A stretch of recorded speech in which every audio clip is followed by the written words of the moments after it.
2008년 12월. 거리는 차가운 바람에 눈까지 내려 더욱 추운 겨울이 되었다. 모두가 연말을 맞아 서로의 손을 잡고 따뜻한 시간을 보내는 가운데 현석은 여전히 혼자였다. 그의 마음은 과거 한 여인과의 아름다웠던 추억 속에서 여전히 헤어나지 못하고 있었다. 그 여인은 그에게 있어 더할 나위 없는 사랑이었지만 이제는 그저 아련한 기억으로 남아있을 뿐이다. 1999년 겨울. 현석의 인생은 그 해 겨울 완전히 무너졌다. 의류 사업을 운영하던 그는 IMF 사태로 인해 모든 것을 잃게 된다. 그가 가지고 있던 매장, 집, 사무실 모두 사라져버렸다. 집은 경매에 넘어갔고 매출 부진으로 인해 결국 스스로 가게 문을 닫을 수밖에 없었다. 모든 재산을 정리하고 얻은 작은 연립주택. 그곳에 정착했을 때 현석이 가진 현금은 고작 3천만 원뿐이었다. 집에 5천만 원이 들었으니 그의 재산은 이제 1억도 채 되지 않았다. 아내는 모든 게 끝났다고 생각하고 매일 한숨만 내쉬었다. 그는 무력감에 빠져 아무것도 할 수 없었다. 하나뿐인 아들은 이제 중학생이 되었고 작은 집은 마치 그들의 미래처럼 차갑고 암울했다. 현석은 그저 살아남기 위해 이력서를 수백 통이나 썼지만 어디에서도 연락이 오지 않았다. 오직 보험 판매나 카세일즈 같은 영업직 제안만이 그의 손에 들어왔을 뿐이었다. 결국 그는 동사무소에서 주선한 일자리에 나가게 되었는데 그것은 골프장에 농약을 뿌리는 일이었다. 그 일은 그의 자존심을 철저히 짓밟았고 하루 만에 그만두고 말았다. 5개월 동안 현석은 아무 일도 하지 않고 집에 있었다. 아내는 매일같이 죽고 싶다는 말을 반복하며 그를 몰아붙였고 그는 오락실에서 시간을 보내며 무기력하게 지냈다. 아내는 어느 날 이력서를 쓰더니 자신이 일을 나가겠다고 선언했다. 나 내일부터 일해. 그러니까 당신이 애 학교 보내고 밥도 해. 이제 남은 돈 얼마 없다는 거 알지? 현석은 아무 말도 할 수 없었다. 그의 생각은 아내는 일을 하지 않아야 한다는 것이었지만 그도 먹고 살기 위해 아내의 선택을 막을 수 없었다. 그러던 어느 날 친구 철구에게서 연락이 왔다. 싸고 좋은 게 있는데 해볼래? 현석은 한 줄기 희망을 붙잡고 철구를 만나러 나섰다. 뭔데 그렇게 좋다는 거야? 이런 기회가 없다니까. 큰 돈은 못 벌어도 먹고는 살 수 있어. 그렇게 말하는 철구의 눈빛은 진지해 보였다. 그들은 따뜻한 동태찌개를 먹으며 이야기를 나누었고 결국 철구는 레코드 가게를 소개해 주겠다고 말했다. 다음 날 현석은 레코드 가게 주인을 만나기 위해 분당의 한 고등학교 후문 앞에 위치한 가게로 갔다. 사랑 이 불나는 이름이 적힌 가게는 아담하면서도 어딘가 따뜻한 느낌이 들었다. 여기 사장님 계신가요? 점원이 나와 사모님이 점심 이후에야 온다고 했다. 현석은 잠시 기다리며 이 가게가 자신의 새로운 시작이 될 수 있을지 생각해 보았다. 그는 IMF로 모든 것을 잃었지만 이제 새로운 기회 앞에 서 있었다. 비록 그가 레코드 가게를 운영하게 될지 혹은 단순히 판매원으로 일하게 될지는 모르지만 무엇이든 해보겠다는 마음으로 그는 문을 두드렸다. 삶은 다시 시작될 준비를 하고 있었고 현석은 그 시작점에 서 있었다. 아저씨가 아프셔서 요즘 사모님이 가게에 나오시는데 가게를 팔려고 하시는 건지 궁금해졌어요. 아니요. 그런 건 아니고 그냥 만나기로 했어요. 그런데 장사는 잘 되고 있는 것 같아요. 학생들이 많이 오니까요. 가게를 맡으면 돈도 좀 벌 수 있을 거예요. 하지만 두 사람이 어떻게 이 많은 가게를 관리할 수 있을지 걱정이 되었죠. 가게는 약 40평 정도로 넓고 레코드가 3분의 2 정도 있고 나머지 공간은 액세서리와 펜시 용품으로 채워져 있어요.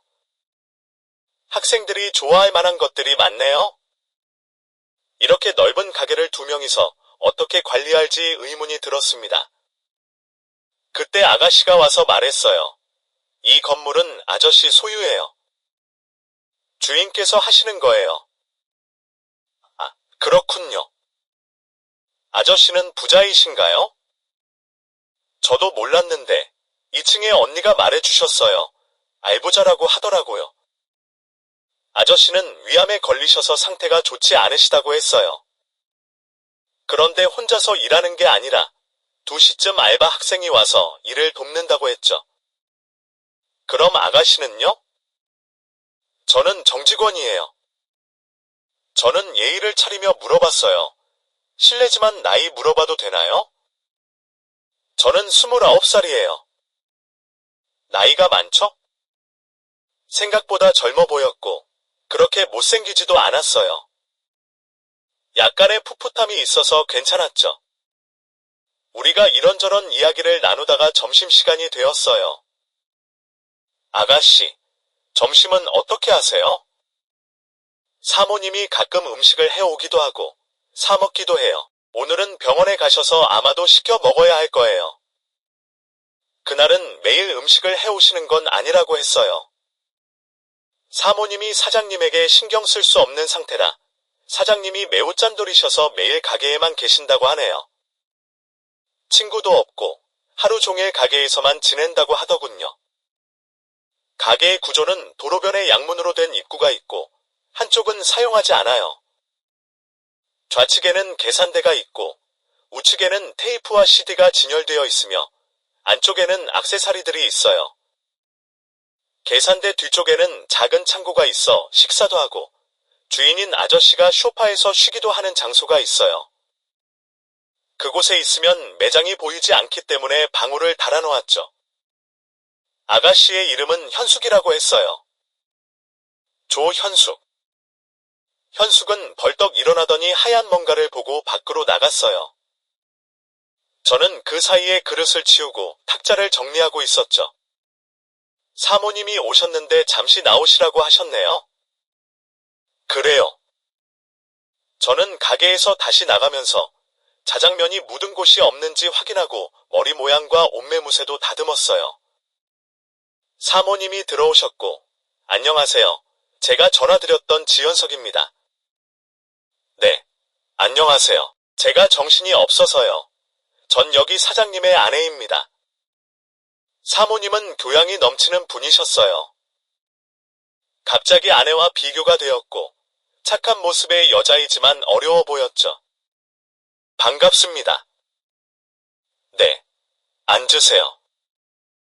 현숙 씨, 이분은, 네, 사모님. 왜요? 커피 드시나요? 저는 커피를 아주 좋아해요. 그럼 여기 2잔만 부탁드릴게요. 커피를 가지고 온 현숙이 대화를 이어갔어요. 사모님의 이름은 이명숙이라고 했습니다. 사모님은 가게를 팔려고 했지만 남편이 반대해서 운영할 책임자를 구한다고 하셨죠. 남편이 수술을 받고 시골로 요양을 가게 되며 자기는 자주 오지 못하니까 책임자를 원한다고 하셨어요. 보수는 이익금의 일부를 분배한다고 하셨고 열심히 하면 월급보다 나을 것이라고 권하셨습니다. 사모님은 제가 의류 매장에서 일한 경험이 있으니 비슷할 것이라고 하셨어요. 제가 맡으면 장사가 잘 되지 않을까 싶어서 일을 해보기로 결정했죠. 네, 할게요. 좋아요. 잘 부탁해요. 현숙 씨와 함께 일하시게 될 거예요. 저는 그 자리를 떠나기 전 새로운 직장이 생긴 것에 기뻤습니다. 바람이 시원하게 불어오는 걸 느끼며 집으로 돌아가 아내에게 전화를 걸었지만 받지 않았어요. 음성을 남기며 빨리 오라고 했죠. 기쁜 마음으로 삼겹살과 소주를 사서 집으로 갔어요. 그날 저녁, 아내는 집에 돌아오지 않았고 전화를 해도 불통이었죠. 저녁에 혼자서 삼겹살과 소주를 비우며 무능함에 다시 자책했어요. 돈을 벌면 이혼할 결심을 했고 아내와 자식들에게 필요한 만큼의 돈을 주고 헤어지겠다고 마음먹었어요. 다음 날 아침, 시끄러운 소리에 눈을 떠보니 아내가 식탁에서 울고 있었어요. 술에 취한 듯 나를 의식하지 않았죠. 저는 침대에 누워 생각했어요.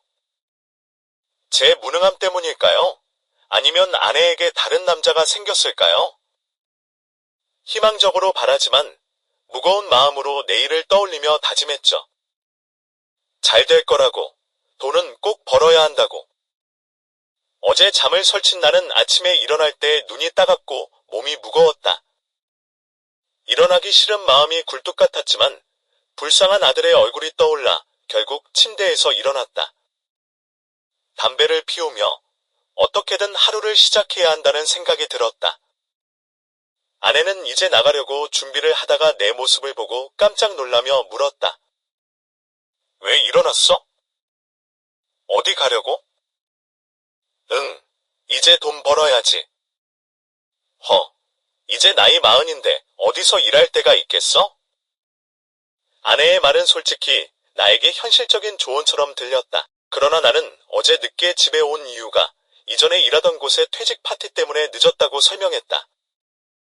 아내는 나의 사과를 받아들였지만 내가 그만큼 미안해하는지에 대한 반응은 냉정했다.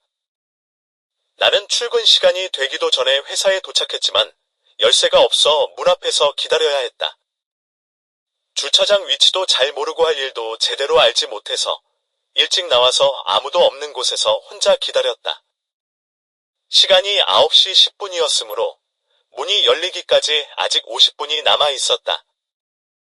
자판기를 보며 커피를 한 잔 뽑으려고 차문을 열고 나가자 아직 평상복을 입은 주인 아줌마를 만났다. 아마도 슈퍼에서 장을 본 듯했다.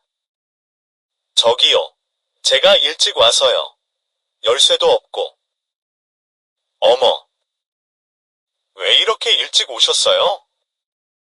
아직 시간이 많이 남았는데요. 일도 모르니까 빨리 와서 배우려고요. 그런데 주차는 어디로 해야 하죠? 차가 있구나.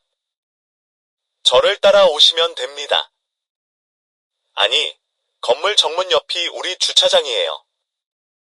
아마도 조금 늦으면 자리가 없을 거예요. 저기 보이죠? 그곳에 대세요. 그리고 시간 날 때마다 다른 차도 빼게 해주세요. 옆 건물이나 앞집에서 가끔 차를 대거든요. 아줌마는 친절하게 주차 장소를 알려주었고 열쇠는 내가 차를 대면 가져다 주겠다고 했다. 그녀의 첫인상은 메이크업을 하지 않은 자연스러운 모습이었지만 그런 모습에서 순수함이 느껴졌다. 또한 그녀의 체형과 외모는 균형 잡힌 아름다움을 지니고 있었다. 긴 생머리는 아니었지만 바람에 날리는 웨이브 머리가 인상적이었다. 나는 이러한 그녀의 모습에 감정이 복잡해졌다. 첫날부터 사모님을 평가하다니 스스로에게 자책하며 정신을 차리려고 했다. 하지만 점차 그녀의 행동과 성격에서 매력을 느끼기 시작했다. 사모님은 청소를 마치고 사무실을 정리하고 있었다. 그때 존 레논이 음악이 흘러나오며 분위기가 한층 부드러워졌다. 나는 그 음악에 따라 부르기도 하며 기분이 좋았다. 사모님은 내가 대학 시절 그룹 활동을 했다는 이야기에 흥미를 보였고 나의 음악적 취미에 대해 이야기를 나누었다. 대화는 점점 더 친근해졌고 우리는 서로의 취미와 관심사에 대해 웃으며 이야기했다. 그러나 곧 시간이 다가오자 현숙 씨가 출근하고 그녀는 여러 가지 일을 지시하며 나에게도 업무를 가르쳐 주었다. 저녁에 수입 금액을 정리하고 만약 사모님이 오지 못하면 내가 돈을 가지고 가라고 했다. 현숙 씨는 사모님이 자주 오지 않는다고 설명했으며 최근에 문제가 생긴 직원 때문에 사모님이 더 자주 오지 않는다고 말했다. 그 직원이 돈을 훔쳤다고 하는 말에 나는 당황했다. 하루 종일 바쁘지 않았지만 가끔 학원 수업과 퇴근 시간에 맞춰 일을 해야 했다. 시간이 다가오자 현숙 씨는 서둘러 가방을 메고 퇴근했다. 나는 남은 일을 마무리하고 매장 문을 닫고 차를 시동 걸었다. 담배가 생각나서 한 대 피우며 주차장을 빠져나가려는데 사모님의 차가 들어오는 것을 보았다. 나는 인사하려고 했지만 그냥 집으로 돌아가기로 결심했다. 차에서 그녀의 모습을 보았을 때 나는 그녀와의 거리감이 느껴졌다.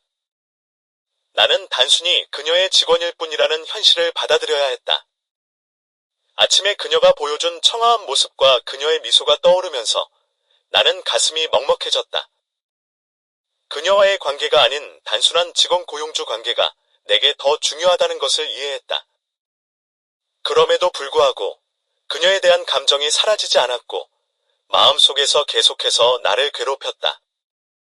그렇게 나는 다시 집으로 가는 길을 떠났고 집에서 가족과 함께하는 시간을 떠올리며 마음을 가다듬었다. 나는 가족에게 돌아가야 한다는 것을 잊지 않고 아내와 아들이 기다리는 집으로 향했다.